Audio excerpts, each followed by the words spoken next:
சிங்கம் ஒன்று புறப்பட்டதே, அதற்கு நல்ல காலம் பிறந்திருச்சு, நேரம் கனிஞ்சிருச்சு, உண்மை புரிஞ்சிருச்சு, சிங்கம் ஒன்று புறப்பட்டதே.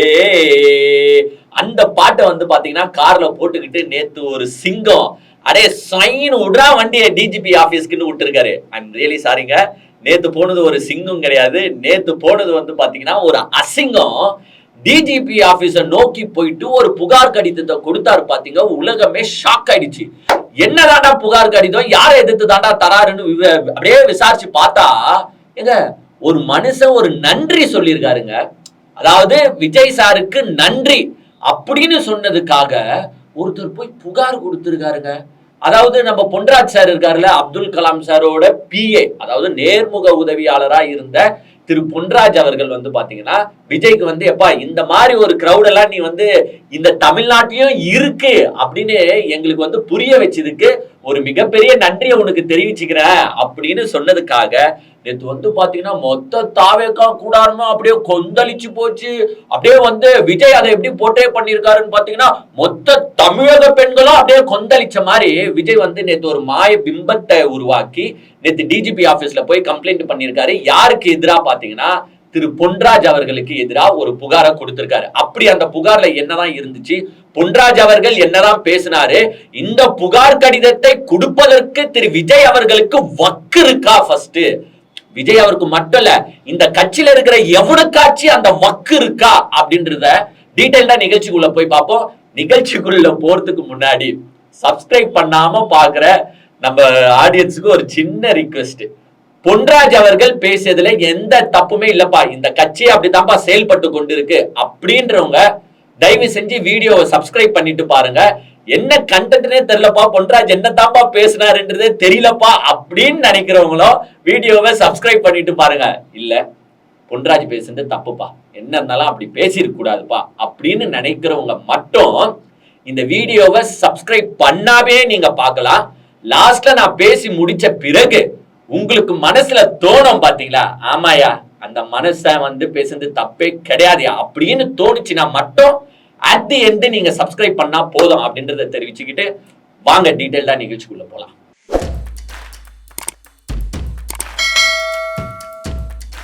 அதாவது நேற்று சாயங்காலத்துல இருந்து பாத்தீங்கன்னா இந்த தமிழக வெற்றி கழகமோ அந்த கட்சியினரும் வந்து பாத்தீங்கன்னா அப்படியே பரபரப்பாக காணப்பட்டார்கள். அதுவும் வந்து பாத்தீங்கன்னா விஜய் அவர்கள் வந்து சாயங்காலம் ஒரு 4-5 மணிக்கெல்லாம் வந்து ஒரு ட்வீட்டை போட்டாரு.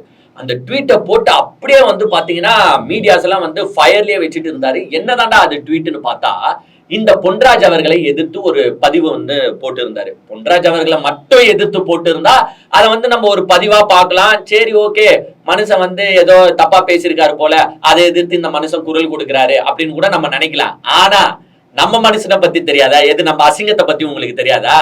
அதுக்கு எது யார் பேசினாலும் திமுகவை பிடிச்சி இது பண்ணலன்னா அவருக்கு வந்து தூக்கம் வராதுல்ல. அதனால அந்த ட்வீட்டிலே வந்து பாத்தீங்கன்னா ஒரு 2-3 இடத்துல வந்து திமுகவை தொட்டுக்கிட்டாரு. அதே மாதிரி வந்து பாத்தீங்கன்னா நேத்து கிளம்பி கம்ப்ளைண்ட் கொடுக்கவும் போயிட்டாரு டிஜிபி ஆபீஸ்க்கு. சாயங்காலம் கிளம்பிட்டாரு எங்க அண்ணன்.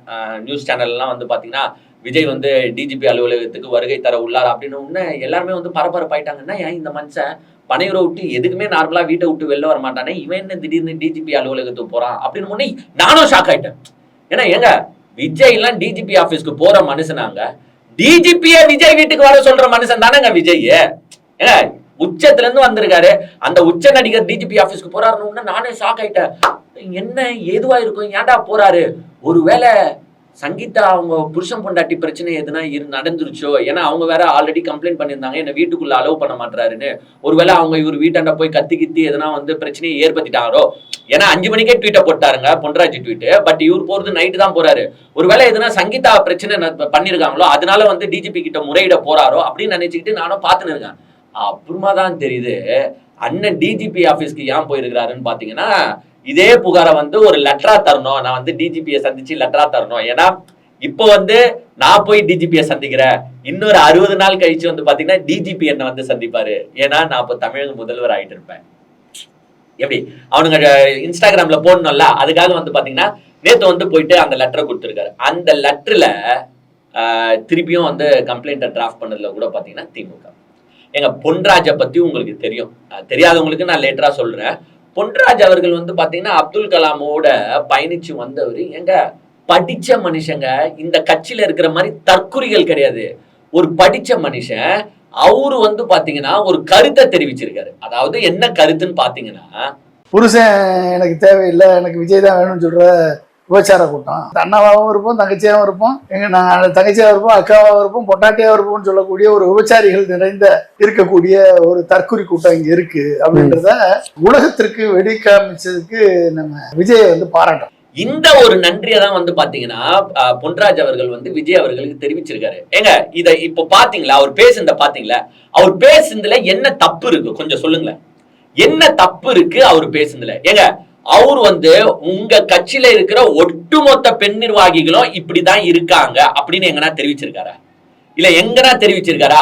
அவர் வந்து குறிப்பிட்டு சொல்றாரு, எனக்கு புருஷன் முக்கியம் இல்ல, எனக்கு பொண்டாட்டி தான் முக்கியம் அப்படின்னு சொல்ற கேரக்டரும், எனக்கு குழந்தை முக்கியம் இல்ல, விஜய் தான் முக்கியம் அப்படின்னு சொல்ற கேரக்டரும், நாங்க வந்து அக்காவா இருந்துட்டோம், தங்கச்சியா இருந்துட்டோம், என் பொண்டாட்டியா கூட இருந்துட்டு போறோம் அப்படின்னு சொல்ற கேரக்டர்லும் இந்த வகையில சேர்ந்தவங்க தான் அப்படின்னு சொல்றாங்க.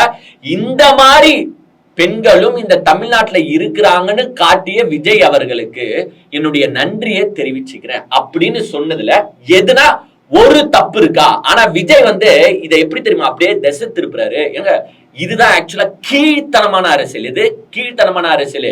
இந்த நேருக்கு நேரா வாடா மோதிக்கலாம்னு மோதுறானுங்க பாருங்க அரசியல்வாதி, அது கூட ஏத்துக்கலாம். ஆனா இந்த மாதிரி கீழ்த்தனமான அரசியல் செய்யறவனை என்னைக்குமே யாருமே ஏத்துக்க கூடாது. அவர் சொல்லுறது இப்படி கேவலமாக பேசுற பெண்களை தான் அவர் சுட்டி காட்டி பேசுறாரு. ஆனா விஜய் கம்ப்ளைண்ட் கொடுக்கும் போது என்ன போடுறாரு தெரியுமா? ஒட்டுமொத்த தமிழ் பெண்களையும் இழிவுபடுத்தும் வகையில. மனசாட்சி இருக்கா?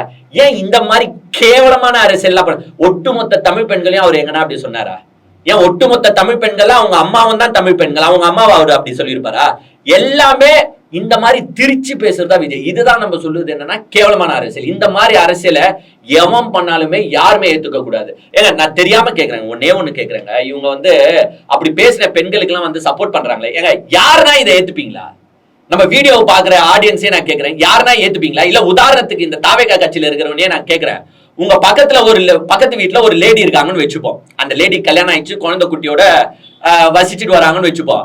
அந்த லேடி வெளியில வந்து எனக்கு அந்த பிரியாணிக்கார அழகா இருக்காரு, என் புருஷனை விட அந்த பிரியாணிக்கார தான் எனக்கு ரொம்ப பிடிக்கும்னு சொன்னா அந்த பொம்பளைய நீங்க பத்தினின்னு சொல்லுவீங்களா இல்ல என்னன்னு சொல்லுவீங்க? இல்ல கொஞ்சோண்டு சொல்லுங்களேன், எனக்கு சத்தியமா புரியல. ஏங்க புருஷன் முக்கியம் இல்ல, பிரியாணிக்காரன் தான் முக்கியம்னு சொன்னா அந்த பொண்ணை நீங்க என்ன சொல்லுவீங்க அப்படின்றத நான் கேக்குறேன். ஏங்க எனக்கு குழந்தை முக்கியம் இல்ல, எனக்கு பிரியாணிக்காரன் தான் முக்கியம் அப்படின்னு சொல்ற பொண்ணை நீங்க என்ன சொல்லுவீங்க? ஏங்க நான் என் குழந்தைய ஹாஸ்பிட்டல் அட்மிட் பண்ணிருக்கேன், இருந்தாலும் என் பிரியாணிக்காரனை நான் பார்க்கணும், அதனால நான் வந்திருக்கிறேன்னு சொல்ற பொண்ணை நீங்க என்ன சொல்லுவீங்க? ஏங்க என்ன சொல்லுவீங்க? ஏங்க அக்காவா இருந்துட்டோம், தங்கச்சியா இருந்துட்டோம், பொண்டாட்டியா இருந்துட்டு போறோம், இதெல்லாம் என்ன கேரக்டருங்க? இவங்களெல்லாம் பின்ன என்ன கண்ணகி நான் சொல்லுவாங்க? இல்ல நான் தப்பா பேசுறேன்னு எனக்கும் தெரியலங்க. இல்ல இவங்க எல்லாம் கண்ணகின்னு சொல்லுவீங்களா? நான் நம்ம ஆடியன்ஸ் வந்து நிறைய லேடிஸ் பாக்குறாங்க, அவங்க எல்லாம் தயவு செஞ்சு சொல்லுங்களேன், இவங்கள பத்தி பொன்ராஜ் அப்படி பேசுனது எதுனா தவறு இருக்கா? ஏங்க ஒரு லேடிஸ்னா ஒரு தலைவரை எப்படி தெரியுமா பார்க்கணும்? ஒரு தலைவனா பார்க்கணும். எப்பா அந்த மனுஷன் வந்தா நம்ம நாட்டுக்கு நல்லது செய்வாயா அப்படின்னு ஒரு லேடிஸ் வந்து பார்த்தா அந்த கட்சியும் விளங்கும், அந்த லேடிஸும் விளங்கும். ஆனா ஒரு லேடிஸ் எப்பா என் தலைவன் அழகா இருக்கிறாயா, எப்பா அவனை எப்படின்னா கட்டிக்கணும்யா, ஐயோ எனக்கு என் புருஷன் முக்கியம் இல்லையா, எனக்கு என் தலைவன் தாயா முக்கியம் அப்படின்னு சொன்னா அந்த குடும்பமும் விளங்காது, அந்த கட்சியும் விளங்காம தான் போகும். இப்படியாப்பட்ட பெண்களை தான் அவர் குறிப்பிட்டு பேசுறதுக்கு நேத்து வந்து பாத்தீங்கன்னா இவங்க போய் கம்ப்ளைண்ட் கொடுத்துருக்காங்க. அதுல இவர் என்ன பண்றாருன்னா ஒட்டுமொத்த தமிழக பெண்களையும் வந்து நான் சேர்க்கிறேன் அப்படின்ட்டு நான் சேர்த்துக்கிறாரு. சரி இதை விட்டுருவோம். இப்போ இவங்க வந்து கண்டிக்கிறதுக்கு இவங்களுக்கு எதுனா ஃபர்ஸ்ட் தகுதி இருக்கான்னு எனக்கு தெரியல. ஏங்க சரிங்க, பொன்ராஜ் பேசுறது தப்பாவே இருக்கட்டும். இப்போ இந்த லைனுக்கு வரும், பொன்ராஜ் பேசுறதே ஒரு தப்புனே வச்சுக்கோங்க, அந்த வார்த்தையை அவர் யூஸ் பண்ணிருக்க கூடாதுன்னே வச்சுப்போங்க. யூஸ் பண்ண கூடாதுன்னு ஒருத்தன் கேட்கிறான் பாத்தீங்களா, அவன் ஃபர்ஸ்ட் நல்லவனா இருக்கணும். ஏண்டா உங்க தமிழக வெற்றி கழகத்துல இருக்கிற எவனுக்குன்னா ஒருத்தனுக்கு அந்த அருகதி இருக்காடா, இன்க்ளூடிங் விஜய் நான் கேட்கிறேன். எவனா ஒருத்தனுக்கு அருகதை இருக்கா? நீங்களாம் வந்து லேடிஸ பேசாத பேச்சா? எங்க உலக வரலாற்றிலேங்க எவனுமே யூஸ் பண்ணாத கெட்ட வார்த்தைகளை யூஸ் பண்ற ஒரே கட்சி எதுன்னு பாத்தீங்கன்னா இந்த தமிழக வெற்றி கழகம். அதுவும் அந்த கெட்ட வார்த்தைகளை ஆண்களுக்கு எதிராக மட்டும்தான் பயன்படுத்துவானுங்களான்னு பாத்தீங்கன்னா சத்தியமா கிடையாது. பெண்களை கொச்சை, அதாவது இன்ச்சா அசிங்கப்படுத்தி எப்படிலாம் கேவலமா பேச முடியுமோ அப்படிலாம் கேவலமா பேசுற இவனுங்களுக்கு அவர் பேசின ஒரு வார்த்தையை கேட்கறதுக்கு என்ன அருகதை இருக்கு, என்ன தகுதி இருக்குன்னு கேக்குறேன். ஏங்க இவனுங்க பேசாத வார்த்தைகளாங்க. நீங்க யூடியூப விட்டுருங்க, இந்த இன்ஸ்டாகிராம எத்து பாருங்களேன். எப்ப நம்ம கமெண்ட்ஸே ஏன் சேனல்ல நான் போடுவேங்க வீடியோ, போய் எத்து பாருங்களேன். எங்க பச்சையா கேக்குறானுங்க. நான் கம்ப்ளைண்ட் கொடுக்கணும்னு நினைச்சீங்களா, ஒரு நாளைக்கு வந்து 1000 கம்ப்ளைண்ட் கொடுக்கணும் இவனுக்கு மேல. பச்சையா கேட்பானுங்க. என் வீடியோஸ்ல மட்டும் கிடையாது, நான் அதை பெருசாக எடுத்துக்க மாட்டேன். என் வீடியோஸ்ல மட்டும் கிடையாது, எல்லா வீடியோலும் போயிட்டு அவனை மட்டும் திட்ட மாட்டானுங்க. அவன் குழந்தைல இருந்து, அவன் குட்டில இருந்து, அவன் பொண்டாட்டில இருந்து, அவன் சித்தில இருந்து, அம்மால இருந்து, மாமியார்ல இருந்து எல்லாரையும் அழித்து திட்டுறேன்.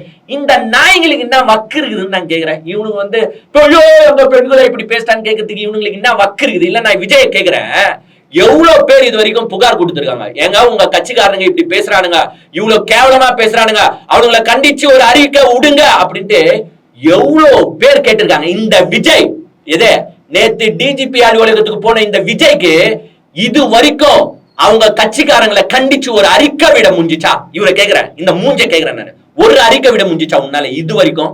ஏங்க அந்த வைஷ்ணவி என்ன மாதிரி கேள்வி கேட்டாங்க தெரியுமா? 18-19 வயசு பொண்ணுங்க.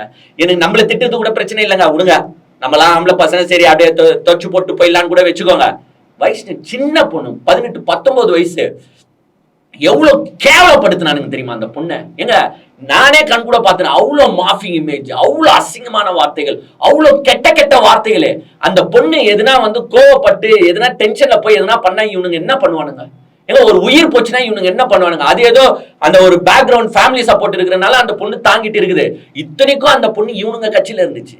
எது தமிழக வெற்றி கழகத்திற்காக முட்டு கொடுத்துச்சு அந்த பொண்ணு. ஐயோ விஜய் தான் வரணும், விஜய் தான் இந்த நாட்டை ஆள போறாரு அப்படின்ட்டு விஜய்க்கு முட்டு கொடுத்த ஒரு பொண்ணு தான் வைஷ்ணவி. ஆனா அந்த வைஷ்ணவியை இவனுக்கு எப்படி தெரியுமா செஞ்சானுங்க? அப்படியே டர்ன்னு போட்டு கிழிக்கிற மாதிரி செஞ்சானுங்க. அதை எதிர்த்து அந்த பொண்ணு அவ்வளவு ட்வீட் போட்டுச்சு, விஜய் சார் கொஞ்சம் கேளுங்க, உங்க கட்சியில இருந்தா நான் வந்தேன், ஆனா உங்க கட்சியை விட்டு போன பிறகு உங்க வர்ச்சுவல் வாரியர்ஸ் என்ன வல்கர் வாரியர்ஸ் மாதிரி அபியூசிவ் பண்றானுங்க, அசிங்கமா திட்டுறானுங்க.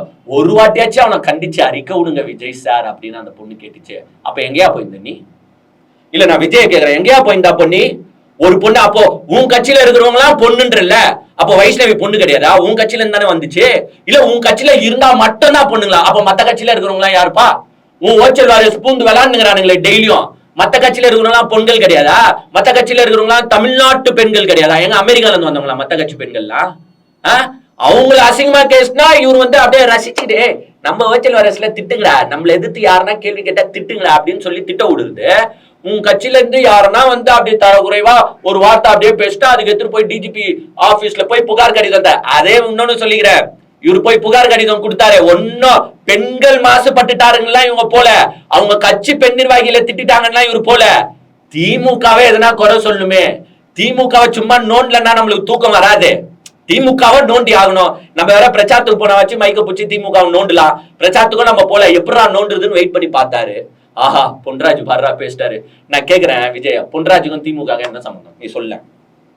இல்ல பொன்ராஜுக்கும் எவன் உனக்கு இந்த ஐடியா கொடுத்தான்? எங்க ஒருமையில பேசுறேன்னு தப்பா நினைச்சுக்காதீங்க, உண்மையிலே டென்ஷன் ஆகுது. ஏன்னா இவங்க வந்து எல்லாத்தையும் பண்ணுறது, ஆனா போயிட்டு அப்படியே வெளியே இப்படி போய் அப்பாவி மாதிரி போட்டா திட்ட மாட்டாங்களா யாரும்? பொன்ராஜுக்கும் திமுக என்னங்க சம்பந்தம்? பொன்ராஜ் அப்துல் கலாம் கிட்ட வந்து பாத்தீங்கன்னா பிஏவா ஒர்க் பண்ணியிருந்தாரு. எங்க படிச்ச மனுஷன், ஸ்காலர். அவர் வந்து ஒரு சயின்டிஸ்ட் ரிசர்ச்சர் மாதிரி. அவர் அப்துல் கலாம் பிஏ இருந்தாரு. அப்புறமா அப்துல் கலாம் இறந்த பிறகு அவர் பேர் வச்சு ஒரு கட்சியை தொடங்கினாரு. அப்புறமா மக்கள் நீதி மையத்துல இயங்கினாரு. அப்புறமா ஒரு அரசியல் ஆலோசகரா செயல்பட்டு வர்றாரு. அவ்வளவுதான் பொன்ராஜ் அவர்கள். எந்த கட்சி நல்லது செய்தோ அந்த கட்சியை ஆதரிச்சு பேசுவாரு, எந்த கட்சி தப்பா செய்தோ அந்த கட்சியை எதிர்த்து பேசுவார். அவ்வளவுதான். அவருக்கும் திமுக என்ன சம்பந்தம்? இதுல கம்ப்ளைண்ட் புகார் கடிதத்தை திமுக திமுக திமுக திமுக எல்லாத்துக்குமே திமுக தான் காரணமா? ஐயோ எனக்கு ஒன்னும் தெரியலையா? எல்லாத்துக்குமே திமுக. எவன் எதனா பேசினாலும் திமுக காரணம். உன் வீட்டுல உன் பொண்டாட்டி டிவோர்ஸ் அப்ளை பண்ணாலும் திமுக தான் காரணம். எல்லாத்துக்கும் திமுக தான் காரணமா உங்களுக்கு? நாளை பின்ன நல்லா வாயில வந்துருதுங்க. அதுக்கும் அப்படிதான் சொல்லுவானுங்க, இதுவும் திமுக தான் காரணம் சொன்னாலும் சொல்லுவானுங்க இவனுங்க. வருது நம்மளுக்கு பச்சை பச்சையா. இவனுக்கு பண்ணுறதுனா அப்படியாப்பட்ட கேடு. ஏன்பா நீ இவ்வளவு கோவப்படுறனா? அவ்வளவு கெட்ட வார்த்தைகளை இவனுக்கு பயன்படுத்தி இருக்காங்க. இதெல்லாம் நாங்க லைவா எக்ஸ்பீரியன்ஸ் பண்ற கேரக்டர். இப்ப எக்ஸ்பீரியன்ஸ் பண்ணாதவனுக்கு அதோட அருமை தெரியாது. ஏப்பா இப்படி பேசுற? டெய்லி தினசரி எக்ஸ்பீரியன்ஸ் பண்றாங்க.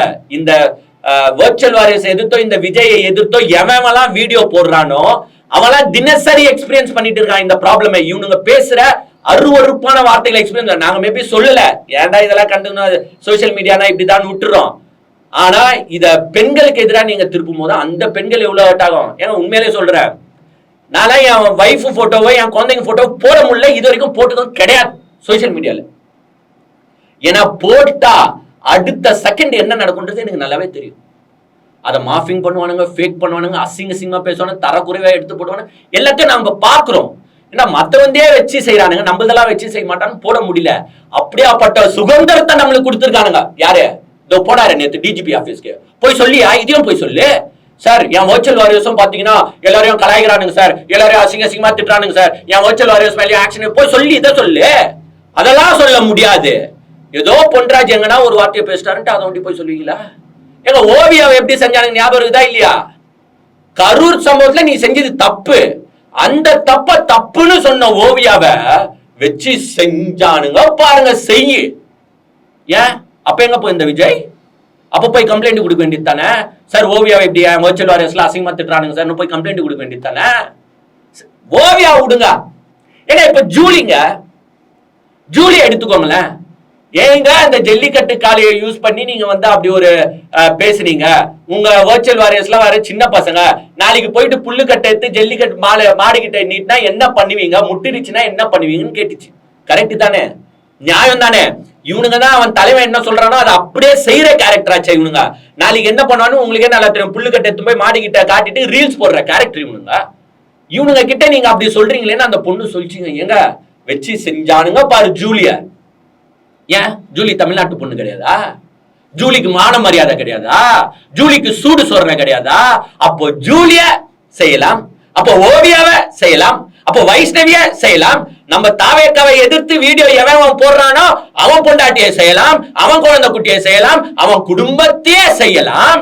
இவனோட பொண்டாட்டியை செஞ்சானுங்க இந்த வர்ச்சுவல் வாரியர்ஸ். ஏங்க அவங்க பொண்டாட்டி டிவோர்ஸ்க்கு அப்ளை பண்ண பிறகு இவனுங்களாம் சும்மா இருந்தானு நினைச்சுன்னு இருக்கீங்களா? இந்த வர்ச்சுவல் வாரியர்ஸ் போட்டு அவங்க பொண்டாட்டியே அசிங்கமா திட்டானுங்க. எங்க அண்ணன் காசுல வாழ்ந்துட்டு இப்ப எங்க அண்ணனே எதிர்த்து வரியா? நான் சில வேர்ட்ஸ் எல்லாம் சென்சர் பண்றேன். அவ்வளவு அசிங்கமா கேவலமா யாரை திட்டினானுங்க பாத்தீங்கன்னா விஜயோட சொந்த பொண்டாட்டியை திட்டினானுங்க. ஆனா விஜய்க்கு சொந்த பொண்டாட்டியை திட்டும் போது கூட கோபம் வராது. மேபி அந்த துணை நடிகையை திட்டினா மேபி எங்க அண்ணனுக்கு பொத்துன்னு ரோசம் வரலாம். பட் பொண்டாட்டியை திட்டுறதுக்கு கோபமே வரல. ஏன் கோபம் வரும்? ஏன்னா அவரே மேடையில போய் சொன்னாரு, நீங்க யாரும் ஃபீல் பண்ணாதீங்க, அதெல்லாம் அந்த அளவுக்கு ஒர்த் இல்லைன்னு சொன்ன இந்த மனுஷன் தானே. ஆனா விஜய் கட்சிக்காரங்களே எதுவும் செஞ்சா எங்க அண்ணன் வந்து டிஜிபி ஆபீஸ்ல புகார் கொடுப்பாரு. அதோ எப்படி புகார் கொடுப்பாருன்னு பாத்தீங்கன்னா ஒட்டுமொத்த தமிழ் பெண்கள். நான் ஒன்னே ஒண்ணு சொல்லிட்டா ஃபர்ஸ்ட், நான் ஒன்னே ஒண்ணு தெளிவா சொல்லிக்கிறேன். ஃபர்ஸ்ட் உங்க கட்சியில இப்படி பேசுறாங்க பாரு, தரம் தாழ்ந்து சில பெண்கள் பேசுறாங்க பாரு, அந்த பெண்கள் எல்லாம் ஃபர்ஸ்ட் தமிழ்நாட்டு பெண்கள்னே சொல்லாதீங்க. ஏன்னா தமிழ்நாட்டு பெண்களா இருக்கிற நம்ம பெண்களுக்கு அது ஒரு அசிங்கம். ஏன்னா தமிழ்நாட்டு பெண்கள் யாருமே எனக்கு புருஷன் முக்கியம் இல்ல, விஜய் தான் முக்கியம்னு சொல்ல மாட்டாங்க. தமிழ்நாட்டு பெண்கள் யாருமே எனக்கு குழந்தைய விட விஜய் தான் ரொம்ப பிடிக்கும்னு யாரும் சொல்ல மாட்டாங்க. தமிழ்நாட்டு பெண்கள் யாருமே எவனோ விஜயை எடுத்துட்டு வந்து ரேஷன் கார்டுல ஆட் பண்ணணும்லாம் கேட்க மாட்டாங்க. தமிழ்நாட்டுல இருக்கிற பெண்கள் யாருமே அக்காவா இருந்துட்டோம், தங்கச்சியா இருந்துட்டோம், நாங்க பொண்டாட்டியா கூட இருந்துட்டு போறோம் அப்படின்னு யாருமே சொல்ல மாட்டாங்க. ஏன்னா தமிழ்நாட்டு பெண்கள் யாருன்னா சொல்லுவாங்களா? சொல்ல மாட்டாங்க. சோ உன் கட்சியில இருக்கிற சில தருதலைங்க தமிழ்நாட்டு பெண்கள்னு நீ ஐடென்டிஃபை பண்ணாத. உன் கட்சியில மட்டும்தான் இப்படி நடக்கும், வேற எந்த கட்சியில நடக்குமாங்க? நீங்க சொல்லுங்களேன். வேற எந்த கட்சியிலன்னா, ஐயோ உதயநிதி ஸ்டாலின் அழகா இருக்காரு, நான் அவருக்கு தான் ஓட்டு போடுவேன், என் புருஷன் முக்கியம் இல்ல, உதயநிதி ஸ்டாலின் தான் முக்கியம், எனக்கு வந்து என் குழந்தைய கூட பிடிக்காது, உதயநிதி ஸ்டாலினை தான் பிடிக்கும் இப்படின்னு சொன்னா, எங்க நானே உதயநிதி ஸ்டாலினை கேள்வி கேட்பேன், எப்பா என்னப்பா இந்த பொம்பளைங்க எப்படி பேசுது, கொஞ்சம் கண்ட்ரோல் பண்ணுப்பா அப்படின்னு நானே கேட்பேன். ஏன்னா அப்படி கேட்கறத எந்த தலைவனும் என்கரேஜ் பண்ண கூடாது. ஏன்னா கொடுமை நத்துறீங்களா, என்னங்க நத்துறீங்க? இல்ல இவர் கட்சி நத்துறாரா, என்னங்க நத்துறாரு? கேள்வி வரதானே செய்யும், இயற்கையா வரதானே செய்யும். சோ விஜய்க்கு வந்து நான் மிக தெளிவா ஒரே ஒரு ரிக்வெஸ்ட் வச்சுக்கிறேன். ஃபர்ஸ்ட் உங்களுடைய வர்ச்சுவல் வாரியர்ஸை கண்டிங்க, அபியூசிவ் வாரியர்ஸா சுத்துற அவனுங்களை கண்டிங்க ஃபர்ஸ்ட். அதுக்கப்புறமா நீங்க மத்தவங்களை பத்தி பேசுறதுக்குலாம் உங்க உரிமையை எடுத்துக்கலாம். ஃபர்ஸ்ட் இவனுங்களை வந்து ஃபர்ஸ்ட் கண்டிங்க. அதே மாதிரி திருப்பி சொல்றேன், அரசியல்ல நேர் டு நேர் ஃபேஸ் டு ஃபேஸ் பண்ணும். நேர் டு நேர் மோதணும் அரசியல்ல. இந்த மாதிரி யாரோ ஒருத்தர் பேசுறதுக்கு கூட திமுக திமுக திமுக எத்தனை வரக்கூடாது. இந்த மாதிரி யாரோ ஒருத்தர் சில பெண்களை குறிப்பிட்டு பேசும்போது கூட ஒட்டுமொத்த தமிழ் பெண்களை இழிவுபடுத்துறாங்களான்னு தூக்கின்னு வரக்கூடாது. நீங்க அன்னைக்கு சொன்னீங்களே ஞாபகம் தான், அதே ஒரு கேவலமான விஷயம் தான். என்ன தற்கொலை நீங்கன்னா ஒட்டுமொத்த மக்களையும் தற்கொலைன்னு சொல்ற மாதிரி, எனக்கு அறிவில்லைன்னு சொல்லீங்கன்னா ஒட்டுமொத்த தமிழ் மக்களுக்கும் அறிவில்லைன்னு சொல்ற மாதிரி, எனக்கு அரசியல் அறிவில்லைன்னு சொன்னீங்கன்னா ஒட்டுமொத்த தமிழ் மக்களுக்கும் அரசியல் என்ன எங்க the cheapest politician we ever seen. நான் உண்மையிலே சொல்றேன், படு கேவலமான அரசியல்வாதி இந்த உலகத்திலேயே ஒருத்தர் இருக்கிறாருன்னா அது சத்தியமா இந்த விஜய் தாங்க.